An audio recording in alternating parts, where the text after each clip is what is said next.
Janez Juhant, priznani slovenski teolog, filozof in naš občan, je v letošnjem letu izdal knjigo Lambert Ehrlich, Prerok slovenskega naroda, ki je hitro postala ena najbolj izposojanih knjig v Medvoški knjižnici. Vodstvo knjižnice se je zato odločilo, da bodo v sredo zvečer povabili dr. Juhanta na predstavitev svoje knjige. Odkar je izšla knjiga dr. Janeza Juhanta z naslovom Lambert Ehrlich, Prerok slovenskega naroda, je bila v Medvoški knjižnici skoraj ves čas izposojena. Vodstvo knjižnice je ravno zaradi tega priredilo pogovorni večer z avtorjem, katerega je vodil novinar Radia Ognjišče Jože Bartol.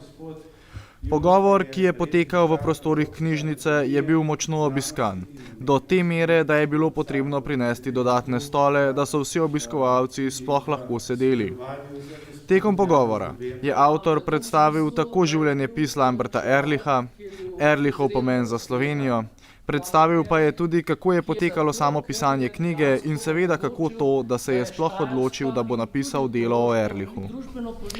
Lambert Ehrlich mi je vse skozi od mojega dela, že pravzaprav iz mladosti, ko sem videl njegovo sliko kot otrok, ko je bil ubit na streliški.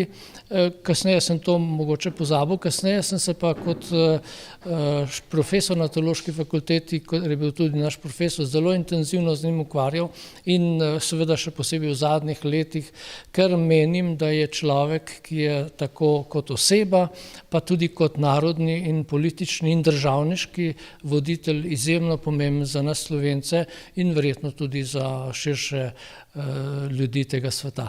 Lambert Ehrlich velja za enega najpomembnejših političnih akterjev na slovenskem ozemlju na predvečer in ob začetku druge svetovne vojne.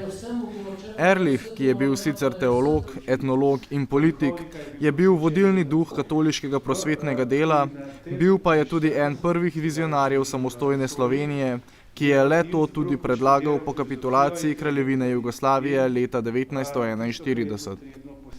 A Ehrlich vseeno velja za kontroverzno osebnost, saj je za časa druge svetovne vojne ustanovil tako imenovane Ehrlichove straže, ki so na primer na ljubljanski klasični gimnaziji kot fašistične škvadre pretepale celo svoje levo usmerjene sošolce in učitelje, ovajale uporne in protifašistične Slovence italijanskim okupacijskim oblastem in bile predhodnice domobranstva.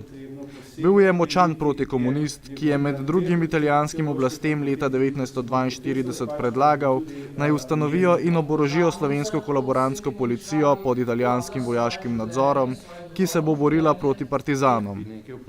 Kmalu zatem ga je varnostno-obveščevalna služba Osvobodilne fronte likvidirala. Mnogi so zato menili, da je Juhantov naslov knjige Prerok slovenskega naroda kontroverzen, saj se je boril proti partizanskemu gibanju. Po drugi strani pa meni Juhant, da je bil vseeno prerok, saj je tudi on stremel k samostojni Sloveniji in delal, kar je menil, da bo slovenskemu narodu prineslo svobodo. Mislim, da je on prerok v trojnem smislu, tako ga jaz vidim prvič kot prerok osebe, se pravi, ki se je z nesebičnim delom in žrtvovanjem za soljudi izkazal kot človek, ki je živel za druge. Drugič, ker je kot kristjan in kot človek vztrajal na krščanskih temeljih do smrti, kljub temu, da so ti krščanski temelji za marsikoga bili vprašljivi. In danes vidimo, da so ti temelji pravzaprav tudi temelj sodobnega življenja, demokracije, medčloveških odnosov, družinskih, osebnih odnosov in predvsem kot prerok slovenskega naroda, ker je dal temelje za to, da je nastala slovenska država. In v tem smislu pa mislim, da je on verjetno vodilni, tudi gospa Helena Janžič, ki je enkrat napravila razstavo o njem, je rekla, da temelje slovenske države lahko iščemo v Ehrlichovem klubu Straža. To se pravi, Ehrlich je bil tisti, ki je dal, seveda tudi povezano z prejšnjimi, recimo kot je bil Matija Majer-Zilski, pa še morda prej celo Slomšek v smislu slovenstva, ampak kot državnosti pa je brez dvoma on eden izmed ključnih dejavnikov za slovensko državo. O Ehrlichovem življenju se je vse od njegove smrti zelo malo pisalo, bolj pogosto je bil omenjen zgolj kot kolaborant, katerega so za časa druge svetovne vojne likvidirali, kaj več kot to pa jugoslovanska oblast ni dopuščala. Šele z osamosvojitvijo Slovenije se je lahko pričelo pisati in raziskovati tudi o akterjih drugega političnega pola.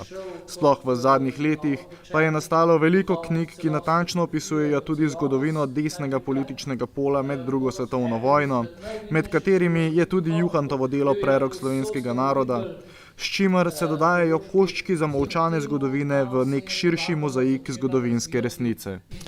Glejte, vedno je tudi v osebnem življenju, pa tudi v družbenem življenju potrebno očiščenje. Vsi delamo ta proces v našem razvoju, da se sproti očiščujemo in očiščujemo se s tem, da stvari poglabljamo, se pogovarjamo med seboj, poskušamo nekako tudi priti do globljih temeljev in kar pa zadeva seveda njegovo delo za narod in pa tudi za njegovo družbeno-politično in tudi delo za samostojno Slovenijo, je pa zadeva še toliko bolj zapletena, ker je bilo to prikrito z bivšim režimom, ki je hotel vse njegovo dobro delo za narod izničiti in sedaj počasi to izkopavamo iz te rečeva narodne podzavesti in poskušamo nekako postaviti na trdne temelje. Jaz mislim, da na tem procesu bomo še morali zelo dejavno delati, tudi zato, da bo slovenski narod očiščen raznih travm in pa tudi laži in prikritosti, ki jih je ustvarila ta polpreteklost